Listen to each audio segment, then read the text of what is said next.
I'm Kay Bess, and this is The Beehive.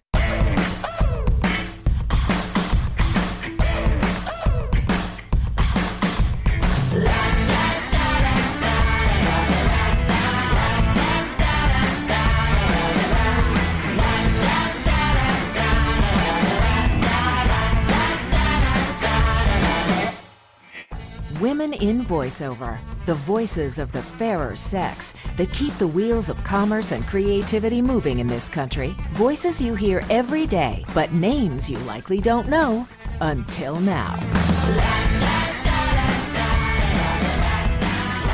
Hey everybody, thank you once again for joining me in the Beehive Women in Voiceover.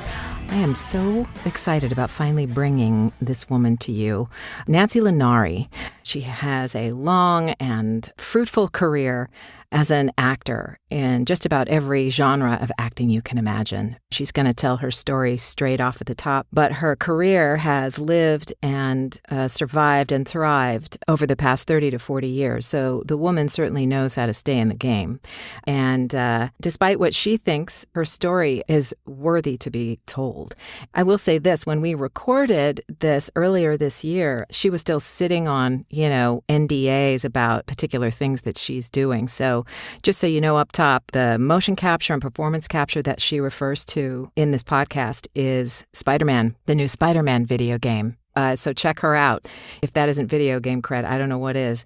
Then I also wanted to say one thing. Nancy and I, at the end of this podcast, we got into a pretty deep and quite, intense theological discussion, which I love. If you've ever been over to my house and sat with me over a bottle of wine, it is one of my favorite topics. So Nancy and I weren't even drinking wine, and we ended up there. So anyway, I love this woman's mind, and I love her skepticism, and I love her.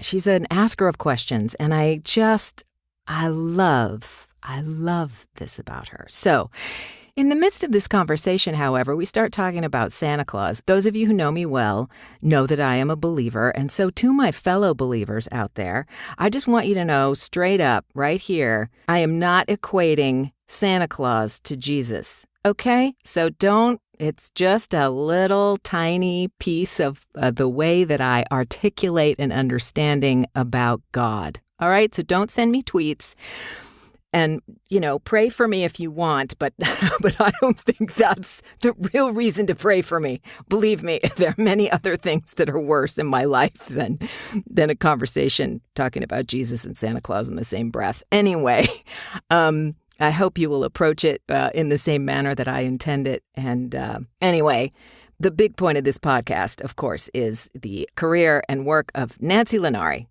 Well, today my guest in the Beehive is Nancy Linari. It is Nancy Linari.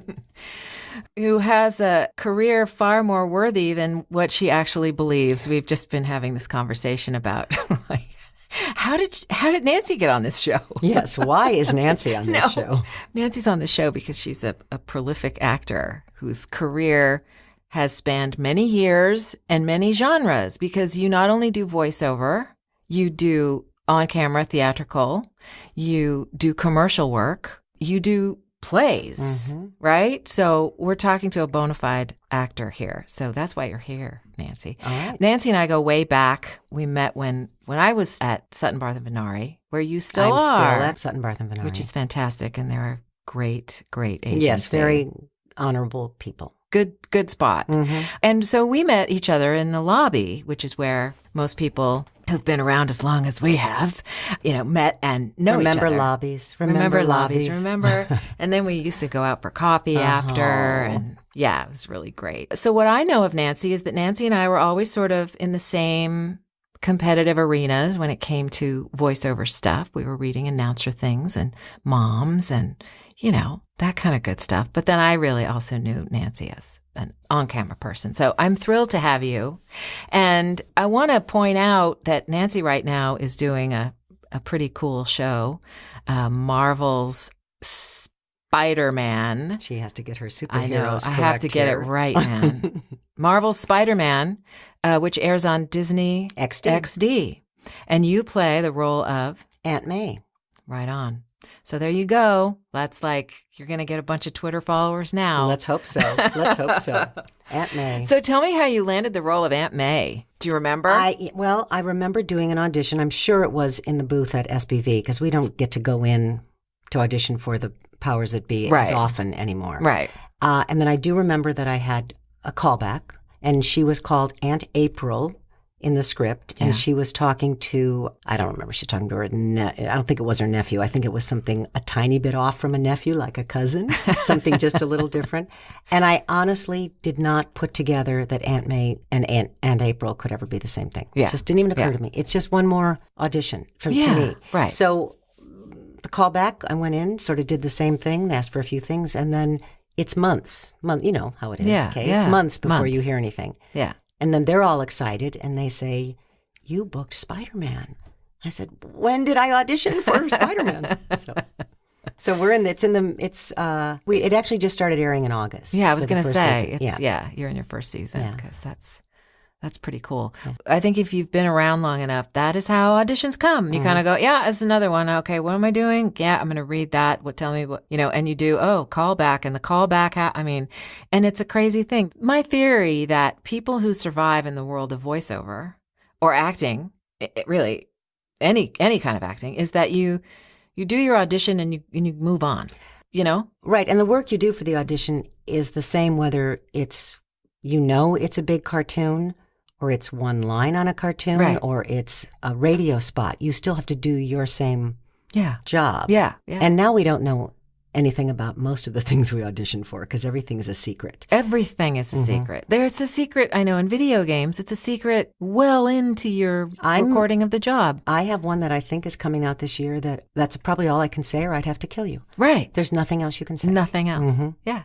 It's crazy. What's the one you have right now? You have a big one on, right? It was, they were hoping it would be a big one, but it did not do well. Oh. Still, here's the thing though, Agents of Mayhem. Yes. Yeah. And such a crazy trajectory for that game because it's a great game. It's a really fun game.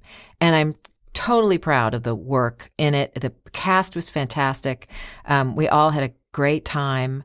At the wrap party when we all were like, "You're in this game," that kind of a thing.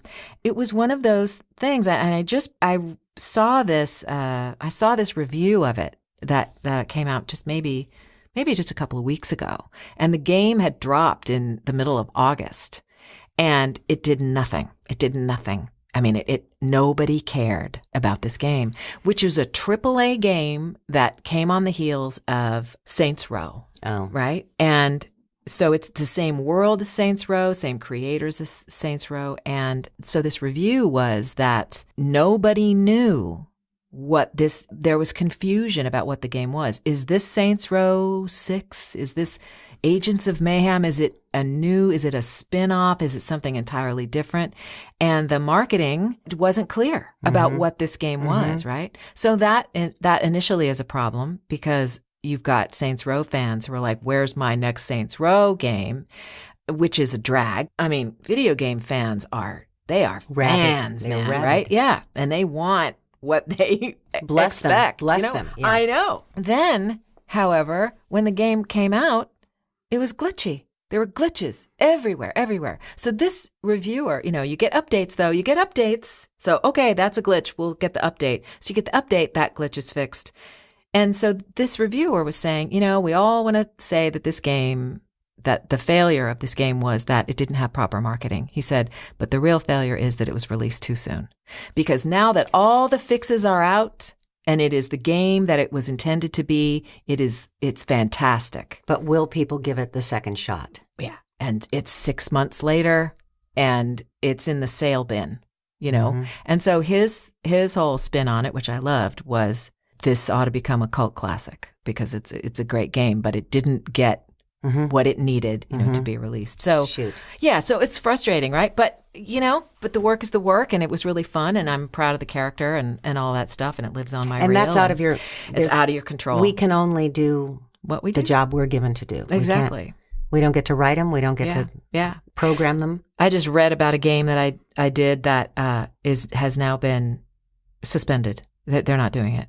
it's like, whoa, what happened? Like, and so you don't get, that credit's never going to show up. And it was a big production house and it was a big director and it was like, meh, so, and you still can't talk about it. Yes. And it's just so silly. But yeah, that's the nature of the beast, right? Yes. So I'm curious what things were like for you as a voice actor, because we've lived through this transition. I mean, we lived in voiceover in certainly what I would say was sort of the golden era. I think people who are 20 and 30 years older than we are would say, oh, that wasn't the golden era.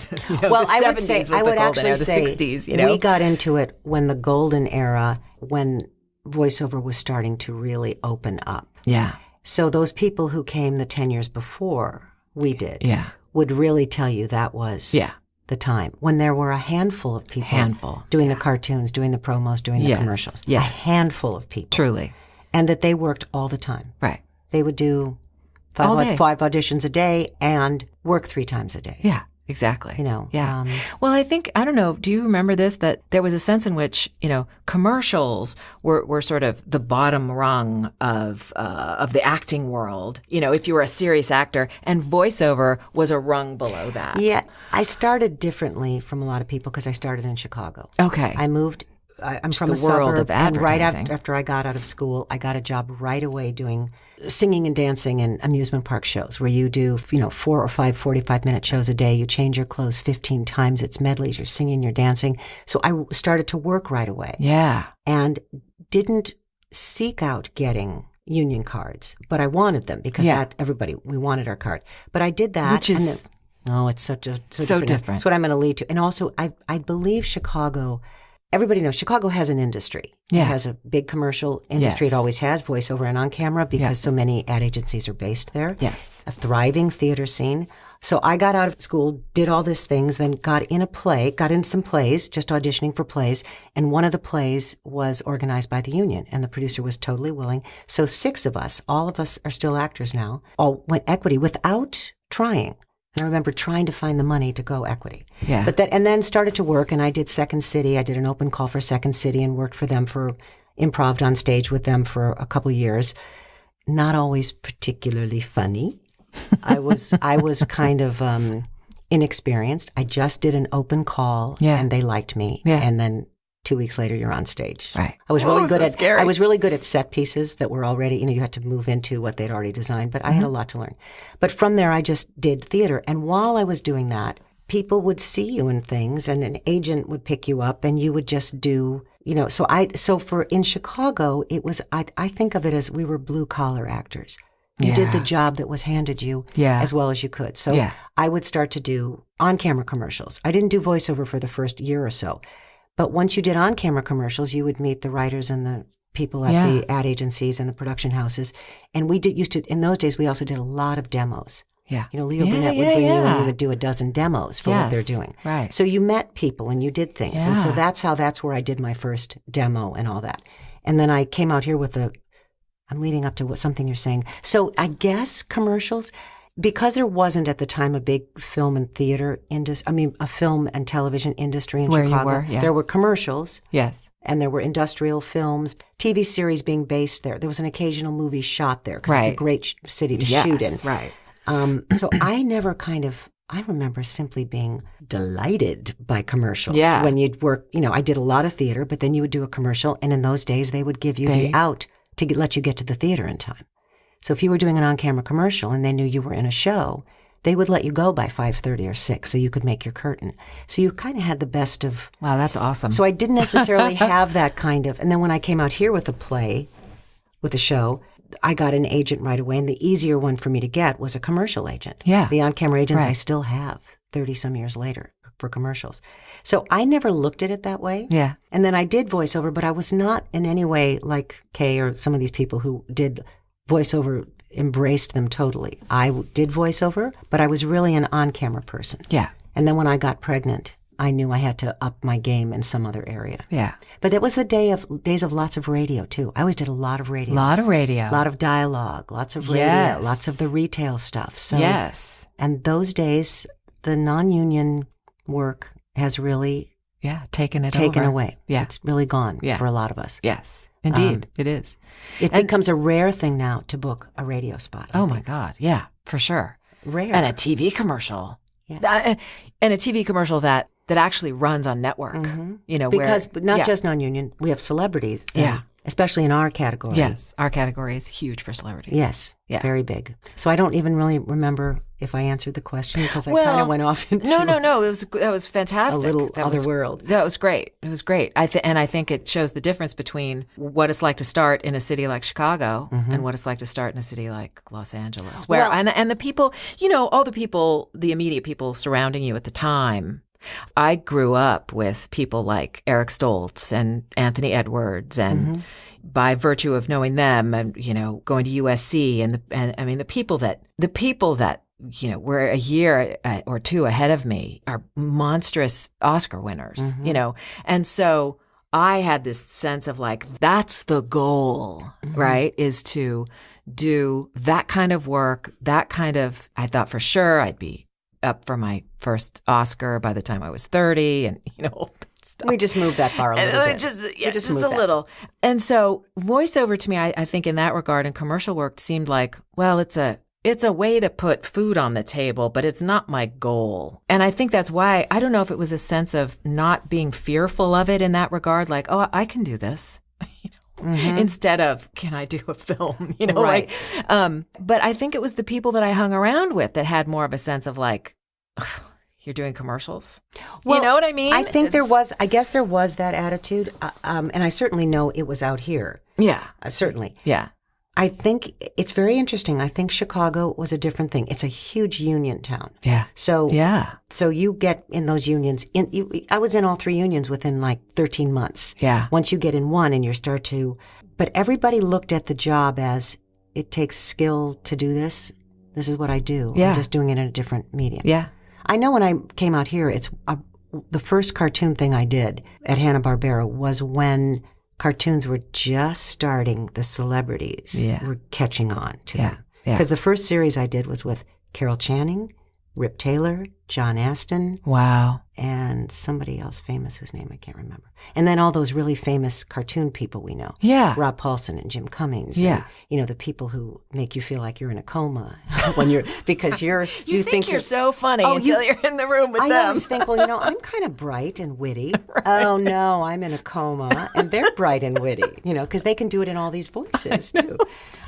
So it was, I think by the time I got that, it was starting to be, there was a lot of heat around animation by the time I was getting to that animation. And then I don't know about commercials as much. I think as I did them, on-camera commercials has always been a very steady part of what I do. So, another world that's changed dramatically. Well, not just because I'm older, but and the union stuff that's changed so much too. Terribly so. I only did one on-camera commercial, and it was just the worst experience ever. Oh no! I was. Pardon me, my dear listeners. I hope I haven't said this story already, but if I have, bear with. Well, I haven't heard it, so just sit tight while she tells me, at least. So I was the voice of Publix supermarket for a couple of years, and I was with Sandy Schnarr Talent at the time, just before I moved over to SBV, and. At a certain point in that campaign, they started using my name as like, remember when Stephanie Edwards was the voice of, what was it, Albertsons or I don't know, Ralph's or something. So the same thing kind of started happening, and so they would open these commercials, with some guy's voice saying "K Best for Publix," which I just thought was hilarious. Like, who am I? I mean, like. I'm not a celebrity. I just do voiceover, so it's so funny. Anyway, so I started doing all this K-Best for Publix thing. And the public demanded to know what K-Best looked like. The people at the advertising agency, they did. And so they said, can you send a headshot? And I was sure. So I send this headshot, and then Sandy got the call that said they want to use you for on-camera stuff for them. So I was like, oh, okay. But I had no training. I had no experience in front of a camera. I just read things. That's all I did for a living. And so I went to this shoot, and there were 2 commercials that they were filming. And I get there the crack of dawn, and it's a tense set already, and I just was like felt so uneasy. And I couldn't figure out why. You can feel that. Horrible. Boy. So I go up to I find the director and I say, I'm here, and he says, okay, good. You have your scripts all memorized? I was like, nobody gave me a script. And the swearing that came out of this guy's mouth and the, who's in charge of it? Get her a script. It was like, and I was in the path of the fire breathing of this dragon. And now when you're this relaxed, let's memorize really quickly. Yeah. So they get me the script and the assistant director is flustered and they hand me these things and he goes, take 30 minutes. And I'm like, I don't memorize. I read. I don't memorize, right? So I'm like, I don't even know. I have no process by which to memorize anything.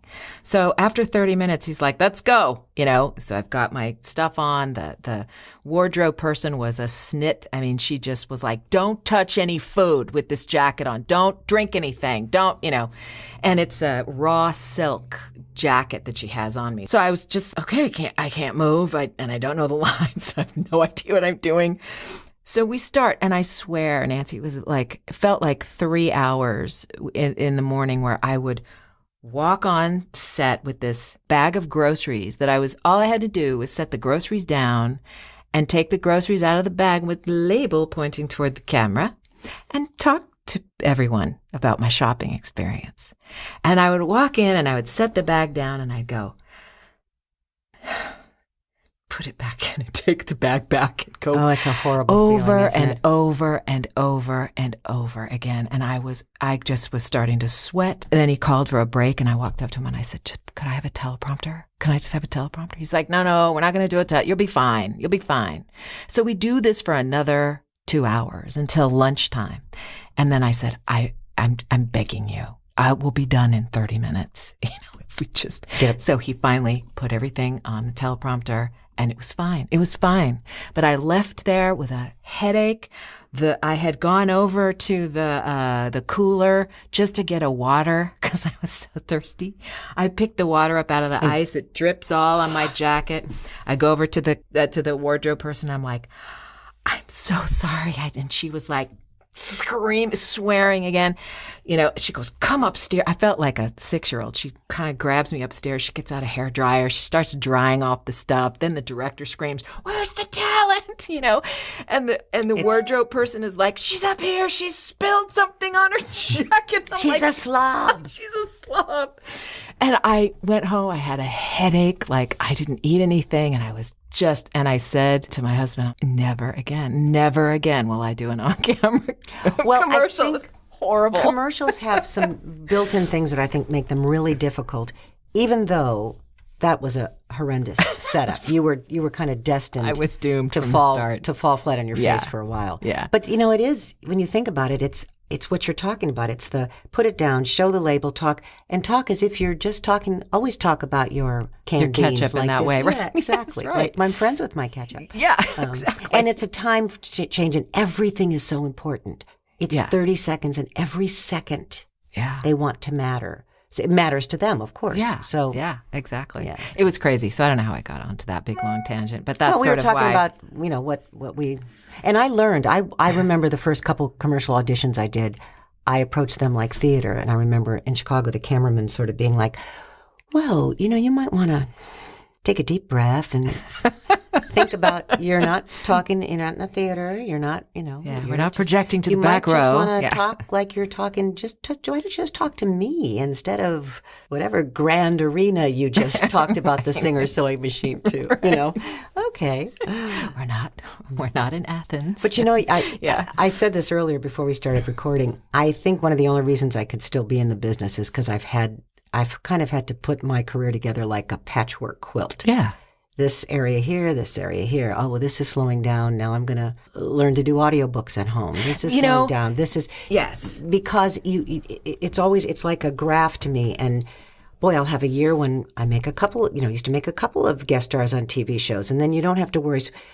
And I used to rate them. I'd think, okay, if I got 3 auditions at the same time in the same day, which would I go to first? And I remember thinking in different times in my life, sometimes I'd say, oh, the episodic audition first. Yeah. Then I'd say, you know what? That's not where I seem to be so good lately. I'm going to go to the voiceover audition because I seem to be. if you had to choose. Right. Normally you choose, just right. do everything you can in those days to crowbar every audition in. Yeah. It's a problem I'd love to have right now. Right? Same here. Yeah. No, I know. And it's ebbing and flowing and all of that stuff. I think what I was going to ask was really about the manner in which you transitioned into doing audiobooks, because I think we all felt this shift in commercial work, in commercial voiceover work, where it was sort of like, what happened? I feel like the bottom dropped out and the rules have changed.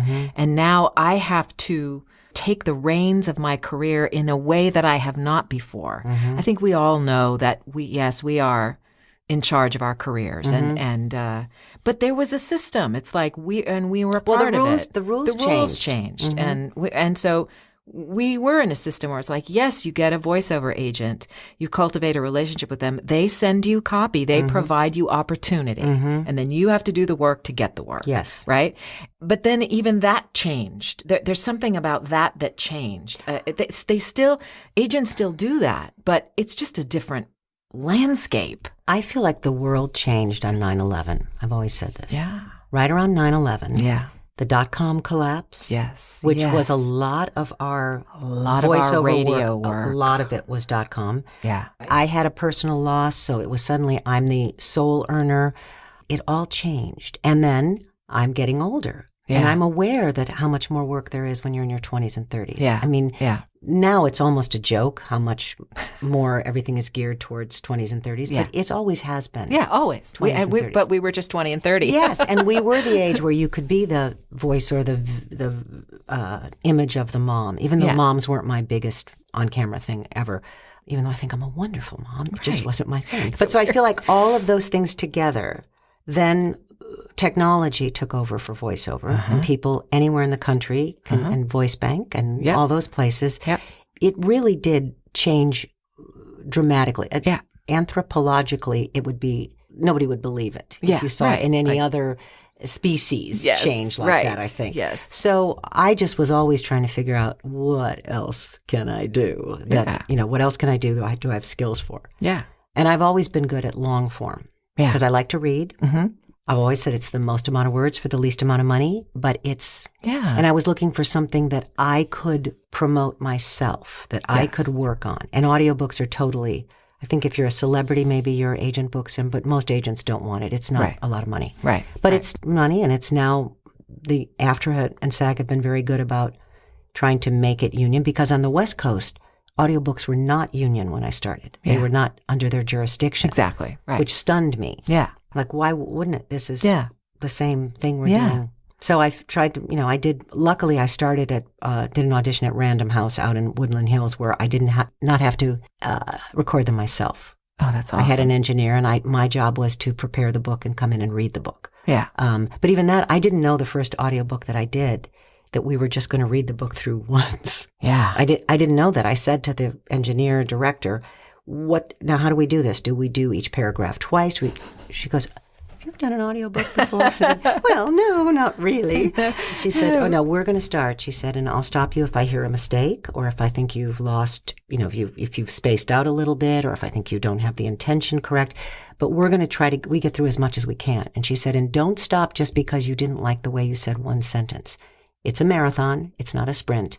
And we need to get through this. If it's a 15-hour book, you need to get through it. But if you do like literature and words and you read easily. I'm a good cold reader. Yes. I see where the sentence is going a lot of the time. So, and I actually like the work.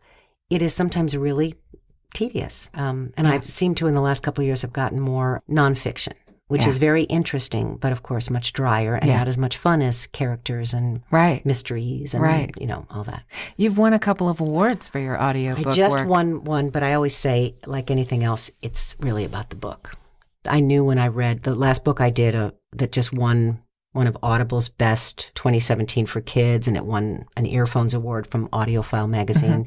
Wish Tree by Catherine Applegate is a gorgeous story. It's for 8 to 12-year-olds. It's a beautiful story told from the point of view of an ancient old oak tree. Moi? Ancient old oak tree.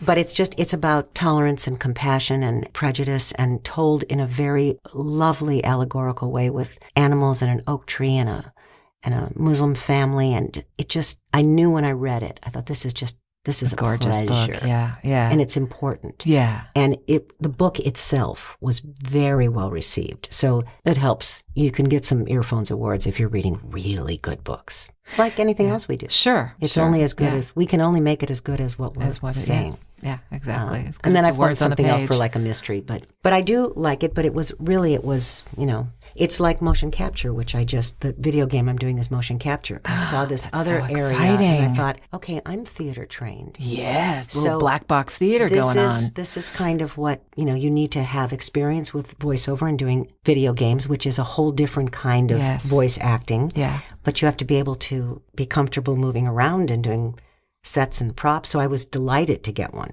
Yeah, that's great. But if you had asked me 15 years ago, I didn't know what motion capture. I don't think it existed. Oh, maybe not. Maybe not. I wouldn't have known either. Oops, my age was showing.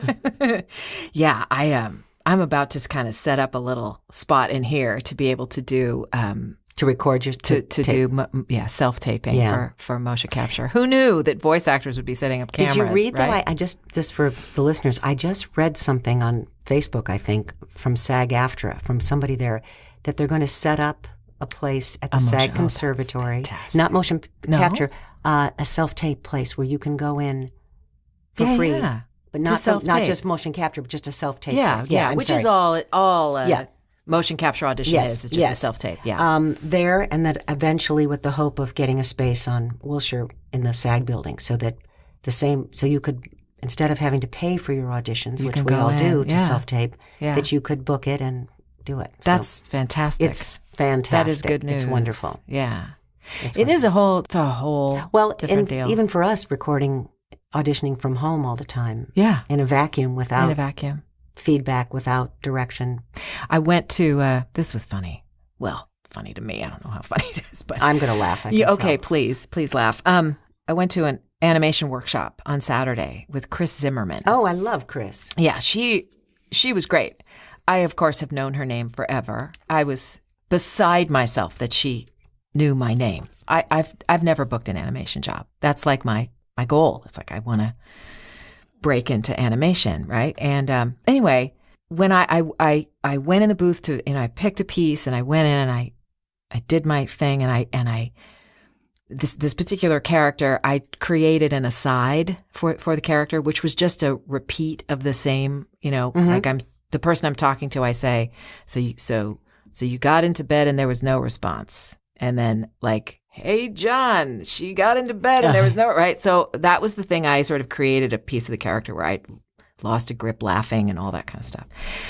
Anyway, when I first recorded it, I said the line and then I turned and I put my hand like this and I go, hey, John, right? Like, and when I was done with the take, she said to me, you don't ever need to do that. Just move slightly off the mic and let the engineer do their work. That the engineer will do that for you, And then she proceeded to talk about how frustrating it is for her to get MP3 auditions because she said, I hear actors working the mic, like standing way back to do something loud, moving in really close to say something soft. And she's like, voice actors are learning bad habits in that regard because your job is to just do the performance and truly let the engineer do what they do. And I was like, wow, that was a really big tip for me because I don't have experience working with an engineer on an animated show where I would have learned that, you know what I mean? So it was a big, like, wow, I was so grateful for the technical tip. Chris was the director on season 1 for Marvel Spider-Man. Oh, fantastic. I would say, I still pay and go in somewhere anytime it's a video game or an animation audition. If I can't get into SBV to do it, or if it's something rush, because I am not capable of pushing the buttons, being careful that I'm not blowing out the mic or moving, and acting all at the same time. I can't do it. Yeah. I can't. So if I do just act, then I look at the waveform later and think, well, I can't send this. It's right. And then it's really so I can't do it. And I spend I'm on the outside looking in and I can't do it. Yeah. I can't do it. That's a great tip, Mai. Well, my fair listeners. Yeah, I mean, I pay for it, but there Sure. are places in town to go. And Where do you go? Well, I have several places. I like lots of places. I love Voice Tracks over in Studio Voice Tracks West in Studio City. Yeah. Love them there. Yeah. Love Andrew who runs it. Love Art Butler who directs for you. And then if you need it done and Art's busy, there's several other. Paul or Evan will do it for you. Even Susan will step in. Dave and Dave, I've gone over there. They're very close to my house. Sometimes I go to Mai Tai Studios. Yeah. Sometimes I go to Voicecaster. So I'll go and I've sometimes gone over to the Dick Orkin's old radio ranch because they'll let you do it there. He's on Ventura. That's great. Speaking about radio days, people like Dick Orkin, those people started in Chicago. Oh. So there was a lot of, creativity that then came out here. But anyway, I can't do those auditions. I can record and produce an entire audiobook in my studio. Right. But such a different beast. No, because you're telling a story. You're really reading a story. You're not just telling a story. You're actually... Right. Yeah, you're reading it. Yes. Yeah. Yeah. So anyway, I can't do it. That's I fantastic. envy the people who can. Well, but I think what was illuminating for me in that workshop with Chris is that I think I'm doing it, but I'm not. Mm-hmm. So that I think that was what was so... And I realized also... Shotgun mics like a 416, those are not great not for animation. For animation. And so I'm like, I got to get rid of a mic and I got to get another, I got to get a different mic that works for that kind of work. I mean, it was all so, I did think, I've been in this business for 35 years and I just learned something brand spanking new. I've often thought what we all should do is have just like a group text where we say, I have to record this today. Will you come push the buttons for me? Yeah. Because I know we're all competition, but we're going to get what we're going to get. Oh, I know. But I really feel that the idea, I can't do it all. Yeah. So it's just not. Yeah. I can't take a selfie because I can't hold it where I want. Smile so I'm not looking, like a prairie dog, and hit the little button. I can't do it. So if I can't even take a selfie, I can't really self-record my animation auditions. Yeah. Oh, it's so. I mean, I just started, standing up for my video game and animation auditions, and what a difference. Well, it does make a difference. But for me, what happens is I find myself, I don't do it with proximity to the mic. I do it the same way you would do a narration or an audiobook, where instead of really screaming, you kind of pretend to scream. Right. Well, that's not cartoons, and that's not video games. Yeah, you really scream. Yeah, you do. So I always save those for the very end of mine. I get the take I want. Then I go, okay. And I often cut and paste my screams. If I have two and it's like kind of the same, okay, I'm going to cut that scream and put it there. And that is how many times can you die? How many ways? That is a great thing about recording auditions at home, is being able to edit together what you like. Yeah. But I'll tell you though, any audition at home takes me 5 times longer than if I stand in front of somebody. That's a really smart thing. I don't know who you'd have in your area here, but I'm sure there's... Oh, but I could... Burbank is 20 minutes from me. That's true. It's just not far. Yeah. I could go to Kevin's for sure. Yes, you could. And I love... Art Butler, he was the booth director at Sandy's when I was there. So I booked a lot of things over at Sandy's when he... And with Art, you actually get direction. Yeah. I mean, you can ask the other guys will give you their thoughts, but Art... Direct. Yeah. And, he works so much now as a voiceover. Yeah. He's just so busy himself that and I think he was directing He was doing some directing of I don't know if it was a game or if it was animation. I feel like it was a game, but I can't quite recall. Yeah, or if it was a web series. But also he hears people. He's been all day long. You know how much we learn when we listen to one audition reel of 20 people. Yes. Mainly, I think, by the 20th person. How could they listen to one more person? Because it doesn't even sound like words anymore. I remember getting... It had to have been in the days of, self-taping and email, because I remember I ended up on the thread. I ended up on the email thread from the agent to the client, which had the link. Oh. It had the link of, here's where you can go and listen to the people that were submitting on this. And I was like, oh. Let's click through before they realize what they did. So I clicked on it and I listened to everybody's audition, and there were only about 10 people. But it was like, wow. That was so enlightening how differently people approached the copy. And you really, I think I sound so generic and bland and vanilla, And then when you listen to everybody else and you hear yourself in the midst of them, you go, oh, I sound like me, which was really, it was cool. Which is good. Yeah, it helped a lot. Wouldn't you like knowing they only listened to 10 people? Yeah. and make a choice now? Yeah. Wouldn't that be great? I actually think there are people who are kind of getting back to that. Yes. Because who does want to listen to 300? And it's not language anymore. If you hear 15 people saying the same copy, it doesn't sound like real words anymore. Plus, you can't judge it anymore. Not only did you write it, you've now heard it 15 times. Right. So you don't know what the naked ear is hearing, the newcomer is hearing to that copy, I think. Yeah. I know with Dick Orkin, I wanted to work with them. I knew who they were from Chicago. Yeah. And I really never auditioned for them. Yeah. He didn't really need more funny women. They had a lot of funny women. Yeah. And somebody I know took a class from Dick and they had to come in and he was going to produce some spots for them. He was going to give them the stuff. And he was supposed to bring a woman in, and the woman from his class couldn't make it. So he brought me. Yeah. So we do the thing. And afterwards, Dick's like, who are you? And I started working him from then on. But I didn't get in there because with really good agents, it's the same thing. Right. How many women do they need to see? Yeah. But it's crazy. He just passed away, Oh, Dick no, I didn't know that. He just passed away right before Christmas. Oh, wow. Yeah. I feel really lucky to have kind of lived through a particular time in voiceover. It's great. So you're like in it. You have an animated series. Mm-hmm. You have video games. You're doing motion capture. You're doing audiobooks. I actually booked a radio spot last week. And you booked a radio spot. Which to me is a miracle. I still do my on-camera commercials and I still get some television, which is really... And Nancy wants to know why I wanted her on the program. Well, I've seen the list of people who've been on Kay's program. She's got some pretty heavy hitters. Now added to it.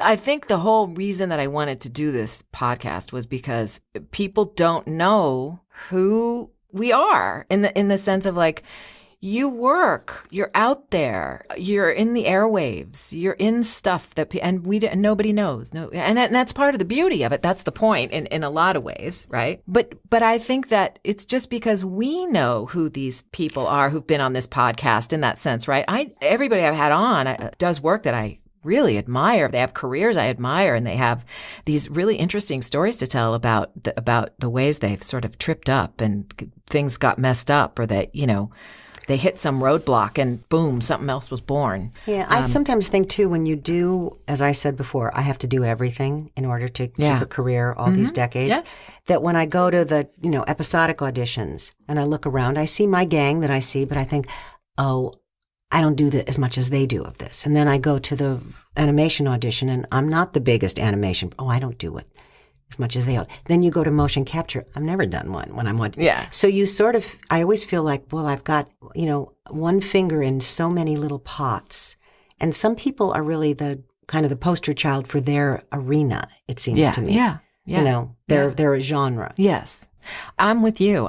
There's no genre. I look at myself and go, that's your thing. Mm-hmm. I do. Or I'm the best at this. Yeah. But I also don't look at many and say, well, I can't possibly do that. I think, well, I could probably do that. Yeah. Because I might need to do that. Yeah. So, yes. To keep patching together. A career. A lifelong career. A lifelong career. Mm-hmm. I mean, how long has it been since you started? Well, we just looked at this. I got my equity card in 1978 or 79. And I got AFTRA and SAG, they were in order, 80 and 81. That's fantastic. And I got mine all in Chicago. I didn't even, I wasn't here yet. Yeah.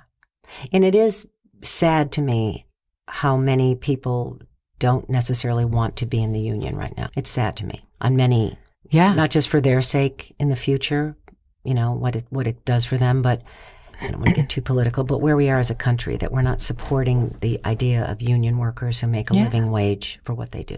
I feel like I'm among the last of a generation who will see retirement benefits. I know. And I can't tell you, as I get older, I think, oh, thank God I have these benefits. Oh, yes. It's ridiculous. Oh, yes. I'm vested in 3 unions because I started young in unions. Yeah.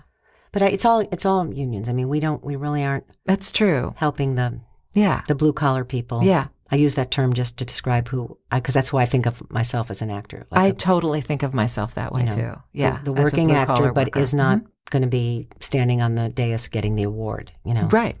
Yeah. But we work. We work. and we have a pension. Mm-hmm. We have a pension, and we have our insurance, and we have all the other things. As much as those things have, as much as our health insurance has shifted and changed and all that, I still feel super, super, super, super fortunate to have it. So do I. Yeah. So do I. And you start to make different choices and, all of that. I mean, I want to say that when I was trying to get pregnant with Esther and we went to see a fertility specialist, that was the last year that fertility was covered by SAG. So I had a year of fertility treatment that was covered, and I got pregnant. I mean, now I can't even fathom, what someone might go. I remember when I had Amelia, was covered under 3 insurances at the time. Amazing. Because I just worked on an equity show for a year at the Cannon Theater. I had my AFTRA and SAG stuff, and it's before you had to earn quite as much as you do now. Right. Yeah. Oh yeah. So I'm eternally grateful. Yeah. And anytime any of us have any health issue, we really appreciate what we have. Absolutely. And you wish, when I was starting, that was the goal. Being union was the goal. Oh. It was more of a goal than making a living. Oh, it was. It meant you were validated. You were validated. You were one of them, one of the pros. Yeah. Mm-hmm. You could count yourself as a professional. Yes. And I do wish there was that same spirit about it, a sense of pride about it. And you know what? The union has its issues and it's imperfect and it ebbs and flows with the board. Who's sitting on the board right now. And so I totally understand that frustration for people who are coming in, and it's too expensive to join the union. It's ridiculous, and there's no payment plan, and so when I joined, it was I think it was $300, for me to join. Now it's $3,000, and there's no plan. There is no plan. I'm on many committees. I don't know if you know this, SAG-wise. No. I'm on the LA Commercials Performers Committee. I go to all the union working meetings, which is a grassroots organization of how to recapture work, especially for commercials, both voiceover and on camera. I go to every audiobook meeting. I go to all the animation. I go to all the meetings now. Great. And I do think there is a problem, and I think the union is becoming aware that they've been playing catch up. Yeah. Technology, so far surpassed. We're playing catch up. Yeah. We're playing catch up. Ever since cable came out, we're playing catch up. Absolutely. But cable, that new thing all those years ago. Yes. That we couldn't command too much money for because nobody was sure it was going to take off. but I do think it's the only way, because if we didn't have a union, there's always going to be an actor who will do the job for a nickel. There will always be. Always be. Because actors we never work enough. Have you ever said, I had too many jobs this year, I'm going to have to turn some down? I have never heard that. I thought she was going to say yes. No. Lucky Kay. I was just going to say, I was talking with a coaching client today who was asking me, she said, I did this job, and I was on the line with the client, and they were pleased, and they said, great, we got what we needed. And then 3 days later, they came back and said, the client wants something different. And I said, and what about that flusters you? And she was like, well, I just don't know. And I said, are you worried about being, she's non-union. I said, about charging them again, and tried to sort of explain, like, they were on the line with you and they were happy. And so if they've changed directions, then you charge them again. It's up to you to decide as a freelancer. If you're willing to take that chance. If you're willing to take that chance and to say, I'll do a pickup rate, or however you want to do that. Or if you like the client so much that you say, I'll do it this time. I'll do it this time.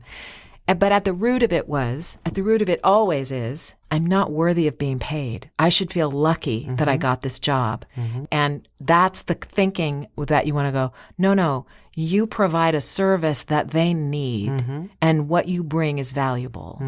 And that, I feel, is at the root of so much of the problem of what I'll do it for $25, because it's better than working at Jamba Juice, It's also that short-sighted, look, they're going to pay me $25 and all I'm doing is working for 30 minutes. Right, yeah. But they're going to get a lot more value out of that. Yeah. Also, we didn't, especially when we started out, we didn't have to make those negotiations are hard to do for yourself. I mean, it was great to show up and be able to say, I can't sign this without calling my agent because they'll kill me.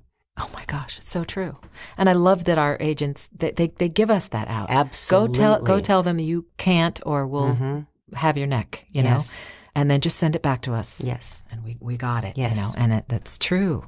It's true. So there's so much. It's so complicated and convoluted, but the bottom line is I'm thrilled to be a union actor. Oh, me too. Me too.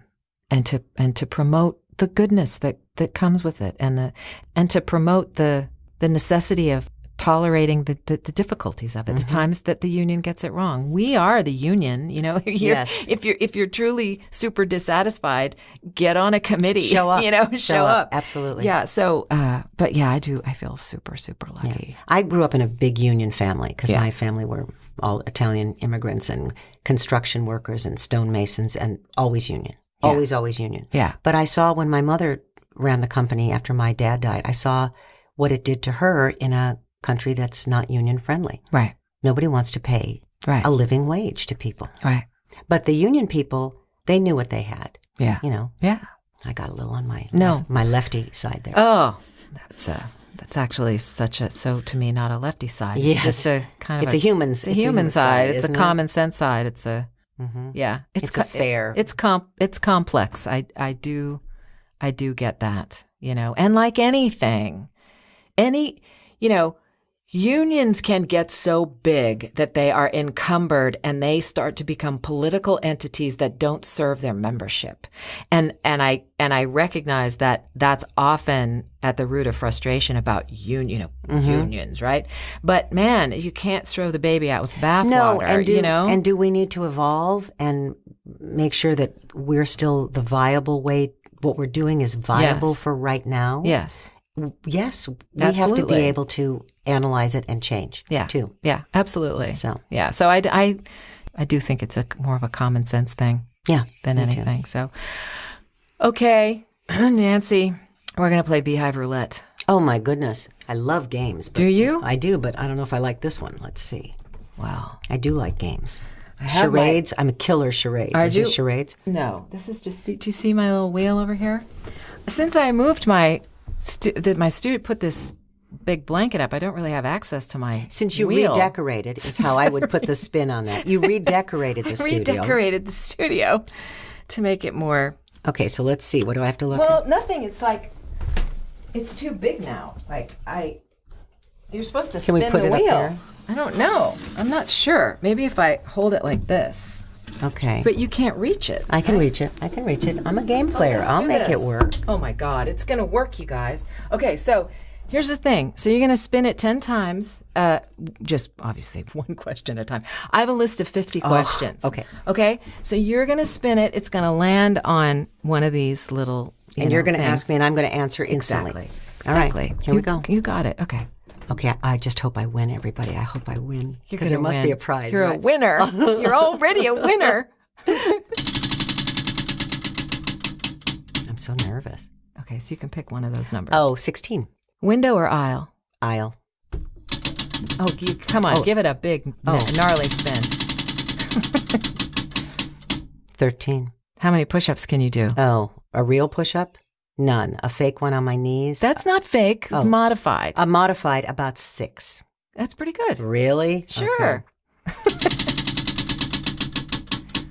6. Are you more like your mother or your father? My mother.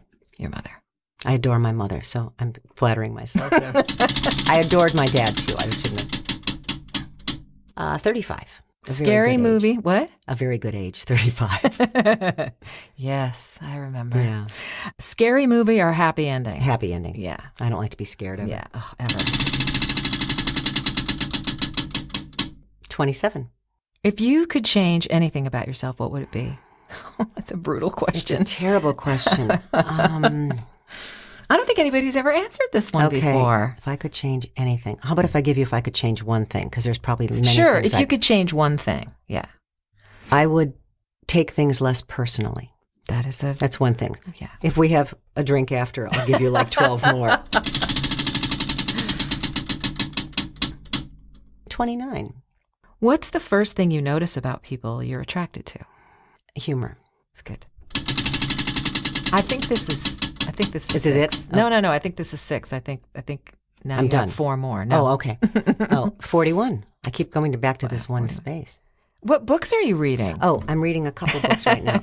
I'm reading one about how, I wish I could think of the name, how we started what led up to World War I. Okay. And I'm reading a book called Idaho, which is kind of, I think it's a mystery, but I'd put it in the literary fiction mystery from how it's written.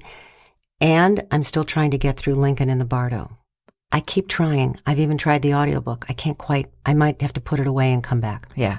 I have to have more than one thing going. That's great. The same time. I'm a reader of nonfiction. Oh, I read. Well, so far I'm liking the World War I book. I'll have to give you that title. I read a lot. I'm reading Tribe of Mentors by Tim Ferriss. I don't know it at all. Tim Ferriss is an interesting guy. He's a kind of a life hack kind of a guy. So he comes from the investment world, from like angel investing from in Silicon Valley, and he's a big experimenter. He wants to know about stuff, and he wants to learn about stuff, and he wants to experience stuff, and he's always trying to find the best products, the thing that enhances his life, that does the. Interesting. He is an interesting person, and he has a really great podcast called The Tim Ferriss Show. I think I might know who he is. Yeah, and he's written a couple other books. One of them is called The 4-Hour Workweek, and he wrote The 4-Hour Body. And this new book that he has out is called Tribe of Mentors, and he did sort of much what we do here, except that he sent out an email to a bunch of people who are top in their field and asked them to participate in this book. So it's a collection of perspective from a bunch of different people in different areas. Interesting. And so he asked them things like, what's your favorite failure? Just all kinds of questions like that, which is so amazing to read about people who are just ridiculously successful, who go, describe this thing that they thought ruined them, but ended up being, the catalyst to something else. And so it's bite-sized pieces. You can read one little chapter and put it down. It's a good book for me to have, because I like to be able to pick up a different one here, a different one there. It's very thought-provoking. Okay. I'm not surprised that you were reading something thought-provoking. And I'm reading like a mystery. Well, I'm reading something about World War I. I'm trying to learn. I do need to delve into some history, because I do find it fascinating. I like history too, and there's just so much, darn much. So much. I didn't even know about the Battle of Dunkirk till I saw the movie. I haven't even seen the movie, so I still don't know about the Battle of Dunkirk. Because we weren't in the war, so we're never taught it. Yeah. So there's just so many things I don't know. So many things. And then you talk about the cultures that we don't even consider. Mm-hmm. We don't even consider. Yes. Crazy. Yeah. Okay. I have 3 more. Yeah. Okay, I hope I get good ones. You're back to that one. Have I gotten these all? What's one? Were you named after anyone? No. You wonder, with a woman named Nancy Lee Linari, when both my parents are Italian, were they having like a Southern moment? No, I'm not named after anyone. Nancy Lee. They just like Nancy Lee. Come in for dinner. Nancy Lee Linari. It's like, what? Nancy Lee Linari. That's a good name. 39. Summer, winter, spring, or fall? Fall. Boom. That makes sense. Makes sense with your coloring. I look better in the fall, so that's why. Am I done? One more? No. Well, we'll say one more, and then I have one for you. Oh, I'm obviously not landing on the one she wants to know. No. I keep getting to this one. You can spin it again. Give it a really good zip. I'd like a vowel. 17. Do you think you're strong? Yeah, I'm strong. Yeah. Mm-hmm. Yeah. That doesn't mean I understand. People don't fall apart, but yes, I think I'm strong. Oh, yeah. I'm trying to teach this to my daughter, because she gets so undone by mistakes, I'm like, everybody does that. You fall down, you're going to be the person who like wails on the ground going, I fell down. Just, no, you get up. Well, here's the thing. Right? I don't think it's wrong to wail on the floor for a while. As long as you stand up again. As long as you stand up. And I think that, unfortunately, life shows you don't have much choice. I think you're either strong or you're sad all the time. Yeah. Those are interesting opposites, but I get that. You're either strong or you're sad. I get that. And strong people are sad as well, but if you live in it, if you live in the sadness, it's hard. Mm-hmm. Life is exponentially harder. Yeah. I'm strong. Mm-hmm. I'm strong. And I totally allow myself to flail on the ground. Oh, me too. I give myself generally 2 days to do that. Mm-hmm. If something happens. Depends for me on how catastrophic it's an average. Seems. Yeah. It feels at the time. Yeah. I haven't had something so monumentally catastrophic, but I do think there are a whole host of reasons that I think that I have the capacity to I have a will to live. I you do know, too. and I have a will to be happy. That's the key, isn't it? Yeah, I really do have a will to be happy, and so I don't think anything. Which again, has nothing to do with sadness or not. I am a very melancholy person, internally, and that actually, I think that drives a piece of my compassion for people because the melancholy comes out of sort of empathy and sadness for what the world is and what the world has always been and will always be. I think the greatest combination is to have that strength in an empathetic person. Yeah, because the strength is not just about you, right? And also, I think the more in your life you are with people you love and you love more people, the strength becomes, I almost feel like you don't have a choice. Yeah.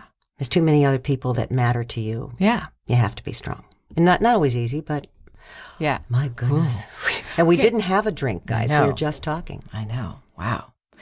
Okay, I have one last question for you. I'm going to try to be upbeat, everybody. No, this will probably be like even more... I will not. You won't. Don't put a judgment on it yet. Let's see. Okay. If heaven exists, what would you like to hear God say to you when you arrive at the pearly gates? Now, this is going to be a tough one for me because I'm not a big afterlife person. That doesn't make me a bad person. I just think that what we do here on earth is the point. Yeah. What would say what? If heaven exists. What would you like to hear God say to you when you arrive at the pearly gates? I would like to explain some things. You would like him to explain I would like him to explain some things. I'd like him to explain pediatric cancer. Yeah. I'd like him to explain 9/11. I'd like him to explain mass shootings. Maybe I'm saying I want him to explain evil to me. And where have you been? Yeah. Yeah. Were you just too busy? It's funny. I don't... I hope there's a heaven, not a soul can be certain of anything like that. Right. I mean, I just don't. This is funny because when you were talking about sort of the opposite of, was it sadness? Opposite of strength. Yes. I always think that the opposite of faith is not doubt. It's certainty. Well, I'm going to have to think about that. The opposite of faith isn't doubt. It's certainty. Because doubt is inherent to faith. It's inherent. It's nothing that we actually. It's not fact. It's faith. It's a so trusting. Certainty would be the other end of it. Certain that you don't have the faith. Is that what you're? No, certain of the answers. You have faith. Like I would say as a believing person, I have faith that heaven exists and that God cares. I have faith. I don't have proof of that. It is not a fact. I see. Some people approach religion or an understanding of God with certainty. I don't at all. And I just think my doubts about it are what is it's inherent to faith. It's a trust. It's a trusting. It's not a certainty. Were you always like that? Did you have that as a child? I feel like I was raised with this. I was certainly raised with the understanding that God lives, God is, God exists, and I am created by God, and God is. I grew up in a very, it was not a strict religious household. It was a gracious religious household. It was full of forgiveness and full of embrace of, I went to church with all the misfits, all the people nobody else took, which I continue to believe that that's what church is. That it's not for the beautiful people and the perfect people. It's for the people who are lost and can't find and are misfits and don't belong anywhere. And and so I almost feel like my church experience, the religious piece, the practice of faith, which is just to me that's what religion is. It's just the practice of the thing, is often different than my experience of what God is, what I think of on a sort of personal, spiritual level of what I have often felt like God is gone, often gone. And then I remain in my practice with people who eventually kind of restore some sense of belief, in me that, no, it's all good. It was a bad moment, a bad time, a bad experience, a piece of life that sucked, But it always feels like it's constantly swirling and constantly, expanding and sometimes contracting. I mean, there have been extended periods of contraction where it's like, I don't want anything to do with it. I don't, it's all a big lie. It's a facade. It's, all of that. But I was raised Catholic. Yeah. And I don't have lots of horror stories. I was raised Catholic. My mother, very religious. She still goes to Mass every day. It means a lot to her. I was Catholic schooled. My dad didn't go to church, had some sort of epiphany when I was in college and became confirmed and became a practicing Catholic in his 50s. I had a grandfather who didn't go to church. So I was surrounded by both things. But I started to have a great deal of trouble with Catholicism, with God, in grade school for 2 issues. And we still talk about this, that I came home from school saying, I go to religion class and then I go to history class and I read about slavery. Yeah. I go to religion class and I go to history and read about World War II. Yeah. 2 of the most religious, God-driven groups. Yeah. The African Americans and their belief system and the Jews and their belief system. Yes, right. I don't see where God comes into play here. Yeah. So this was when I think I must have startled everyone at dinner I came home with this when I was in 5th or 6th grade. Because there's always been it's always been my thing, like, well, how am I supposed to reconcile these things you're teaching me? Yeah. Because they're not. I can almost understand the petulant Greek and Roman gods more. Yeah. Yeah. Who have human attributes. Yes. Yeah. And human faults and flaws and petty jealousies and things. Right. So anyway, but that's so it's been a very long time for me. Yeah. That I've wondered. And then even before that, I remember when I found out, I hope no children are listening, the whole Santa Claus thing. Yeah, yeah. I was like, oh, if they can fake this, they can fake anything. They can fake anything. They can fake staying in line because God needs you to stay in line. Well, it's so interesting because, all parents approach that Santa Claus thing, and it's directly related to an understanding of God. How did you explain to Esther when it came time? Oh, Santa Claus lives. 100%. She still is a believer. I'm a believer. I consider myself to be a believer in Santa Claus because I have always experienced God as a spirit that moves through us, and it moves through us in goodness. And so the manner in which Santa Claus lives is through us, so that at a certain age, we become Santa Claus. We see the person who is in need, and we give a gift, and we do it in secret, and we sign it Santa. Mm-hmm. And that's what we do. And I think it's interesting. And so Santa lives. But I think we, that's the kind of Christianity I grew up in. God has no hands but ours. Like that's what I learned. And I also learned that life is not fair, and the bad things that happen are what is regular, what is the norm, and that the good stuff that happens that we expect to be the norm is not the norm. It's the special thing that you must approach with enormous gratitude, because we're all going to lose people, every one of us. We're all going to die. We're all going to experience pain and grief and sorrow. That's the norm. That's the norm. Well, that's the only sure thing. It's the only sure thing. And so if I have an expectation that it's the odd thing to happen, then my life is full of disappointment. It's full of expectation that cannot be met. I don't know what I think about an afterlife, heaven, hell, but I do believe in the scientific concept of energy. That it doesn't go away, it goes into something else. Yes, I don't know what that is. Sure, I don't know what that is. So science, I can understand that. That makes sense to me. So it might be the certainty you're talking about. I need things that have a certainty, or that's just what I can understand. Interesting. Have you ever read the book? You might like this book. You might hate it. I don't know. It's called Proof of Heaven. No, I've never read it. Really interesting book about a guy, a really agnostic guy, grew up a Methodist, a neurosurgeon. And by the time he was through with medical school, he had no belief in God. It was like everything was science, everything. Everything could be explained in those terms, And he got sick. He got some kind of ridiculously rare virus that sent him into a coma for such a period, it's been a while since I've read it, but where he experienced heaven inside of this span of time when he was not conscious, right? And so begin all the questions of, well, you're dreaming. It's drugs. It's drugs. It's right. All of those things. And when he came out of it, and there were all kinds of things that he saw and experiences that he had that he could not have known. There were things that were sort of revealed in this period of time that were just impossible for him to know. But he was also a scientist and a neurosurgeon.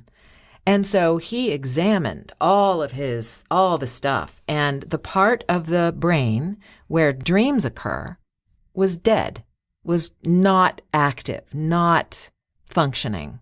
And so that's what the book is about his experience in all of that and what it did to his understanding.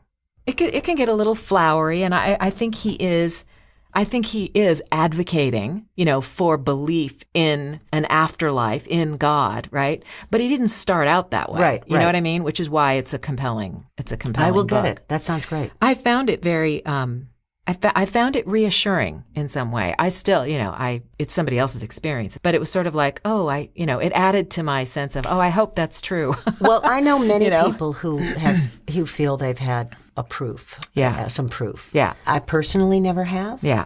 It'd be great to have it. But you don't always, Yeah. There are people that would say I'm not open to it. That's why I've never had it. Oh, yeah, I don't know. I don't know about that either. I don't either. Isn't it? It just feels like the longer you live, the more questions there are. Yes. Yes. Although if you think about it, I've been asking questions now since 5th grade. I'm exhausted. I'm just asking a lot of questions. I feel like I have a little bit of that too, which is why I kind of go, okay, whatever. I knew that. I remember when my kids were younger, there would be questions that I would really have to think about my answer. I know the Santa Claus was a big one for me. Yeah. So I would never say, when they'd say, is Santa Claus real? I would never say no. I would never say yes. I'd say, the people who believe seem to get presents. So I couldn't say anything more. Because I thought at some point, I knew when my daughter didn't believe it anymore because she would never ask me when she was alone. She'd ask me in front of her brother, who's 3 years younger, when she knows I'm not going to. Right. She never asked me alone. Interesting. But I was always kind of careful.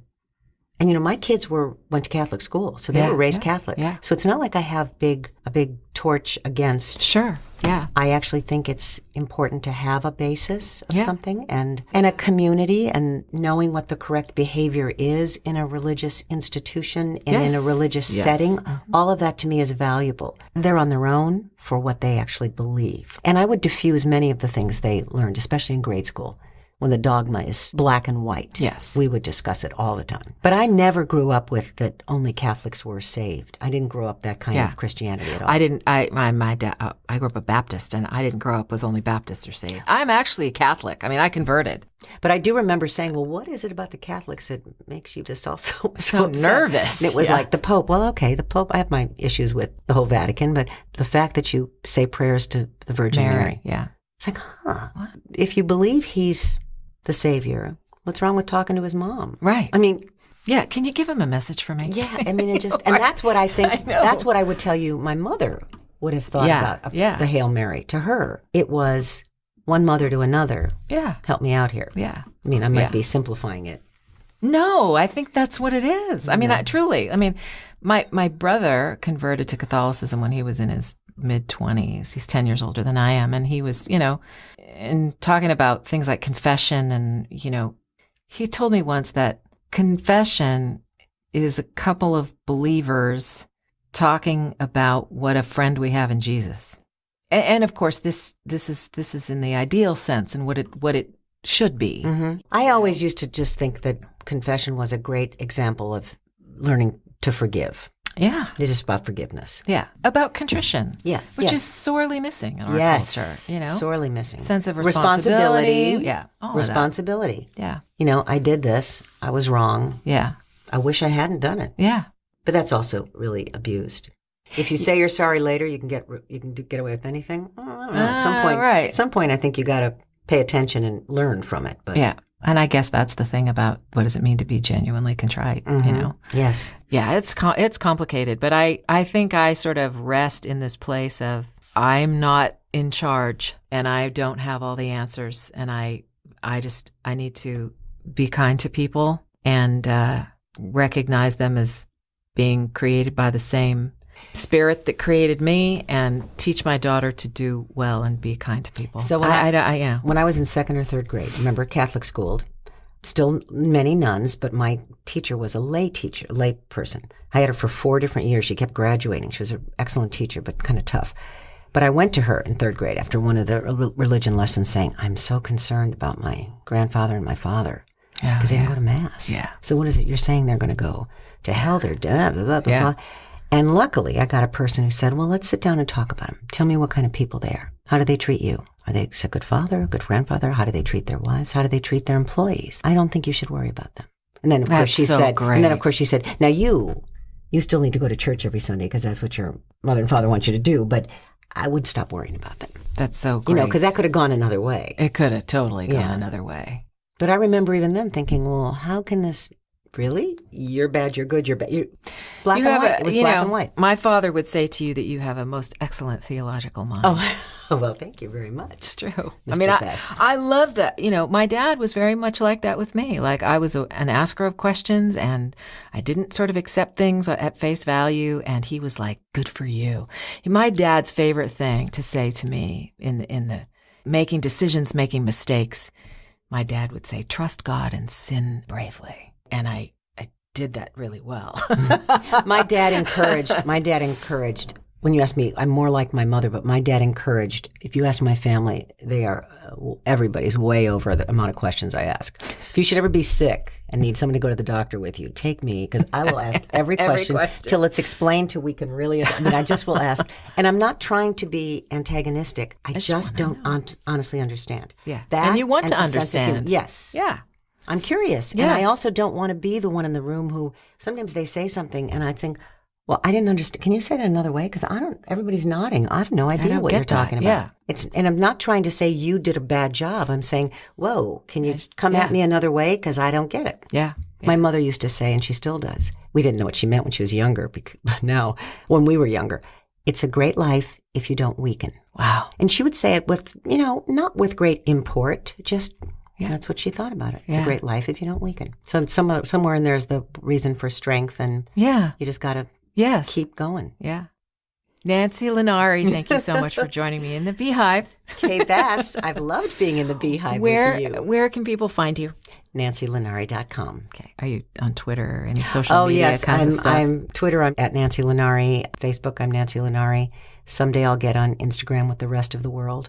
It's super fun. I know everybody loves it. It's just I one like it more more thing. than Twitter. It's just more. That's what everybody says. Yeah. I have to say, it's less political. It's more like, here's a picture of my dog. I mean, it's. I don't know. I think it's more. I think it's more a little more human. I mean, social media is not very human. No. But pictures tend to make it. We didn't even talk about how much more we're expected to have a social media profile to work in the business. Yeah. Chris Zimmerman she put the kibosh on that kind of a thought, which was interesting to hear. And I at one point I wanted to say, I think you're special in that way. Because she doesn't care what you're. Because she doesn't care. Mm-hmm. But other people care. The trouble with that is, not the trouble, the flaw in that is that she doesn't make the decisions. Right. She has a great deal to help us with our auditions and our, who gets brought in and who gets, Right. But she is not. Right. Because, Bob Bergen tells that story of getting down to the wire on some big series, and all things being equal, they liked his performance better, but the guy had tons of followers. Yeah. I've had it happen too. Mm-hmm. For sure. Yeah. Crazy. Anyway. So you can be found at your website and on Twitter. And I'm on Facebook, but does that just tell you that I'm an old mom? No, I'm on Facebook. My kids would tell you that only moms took over Facebook, the kids wanted nothing to do with it. No, it's very different now, Nancy. Is it? Last summer, end of summer, I hired a social media PR firm. I hired a PR firm because this big game I was going to be in was going to be a giant hit, which it wasn't. But I hired PR, and they're the ones who said to me that Twitter is actually on the outs because they are not doing anything new with the platform. And Facebook has Facebook Live, Instagram is the thing. I know Instagram is the thing. But Facebook is giving them a run for their money because they keep upping their game to make it something new and different and fresh and all that stuff. And Twitter is like lagging behind. And she even said, if Twitter doesn't do something different in the next 18 months to 2 years, they're going to go the way of MySpace, which is fascinating to me. But what do I know? Yeah. Well, no, I think that's interesting. So yes, they can find you on Facebook. Yes. Thank you. Thank you. Mwah. Okay. Mwah. Thanks for joining me today in the Beehive.